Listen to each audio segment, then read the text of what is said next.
అందరికీ నమస్కారం అండి. కల్తీ ఫుడ్ ఐటమ్స్ గురించి మనం గత 2 రోజులుగా చర్చిస్తున్నాము. ఈరోజు పశువులో కల్తీ ఐటమ్స్ ఎలా గుర్తించాలి? అందులో కలిపేటువంటి కల్తీ ఐటమ్ ఏంది? దానివల్ల వచ్చేటువంటి అనర్థాలు ఏందనే విషయాన్ని మనం చర్చిద్దాము. ఈ పసుపు తీసుకుంటే ఇది మనకు యాంటీబయాటిక్‌గా పనిచేస్తుంది. మనం అనునిత్యం కూరలలో వాడుతూ ఉంటాము. అదేవిధంగా మనకు దీనికి యాంటీ క్యాన్సర్ గుణాలు ఉన్నాయి. అదేవిధంగా దీనికి ఎన్నో రకాలుగా మెడిసినల్ వాల్యూస్ ఉన్నాయి. దీన్ని ఆయుర్వేద ఔషధాల్లో కూడా వాడుతూ ఉంటారు. ఇంతటి ప్రాశస్త్యం ఉన్నటువంటి ఈ పసుపుకు కల్తీ రాయులు దీన్ని కూడా వదలడం లేదు. దీంట్లో కూడా కల్తీ చేసి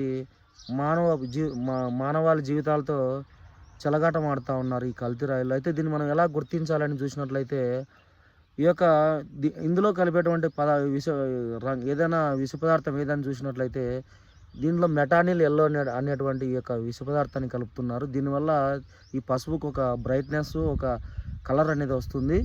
అయితే మెటానిల్ ఎల్లో కలిసిందా లేదా అనే విషయాన్ని మనం ఎలా గుర్తించాలని చూసినట్లయితే గాఢ హైడ్రోక్లోరిక్ ఆమ్లాన్ని తీసుకొని కొంచెం పసుపు తీసుకోవాలి.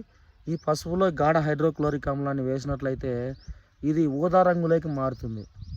ఈ మారినటువంటి ఊదా రంగులోకి మారినటువంటి దీంట్లోకి ఈ రంగులోకి మనం కొద్దిగా నీళ్ళను కలిపినట్లయితే ఈ ఊదా రంగులో ఎటువంటి మార్పులు రాలేదంటే ఇందులో ఖచ్చితంగా మెటానిల్ ఎల్లో కలిసిందని మనం నిర్ధారించాలి.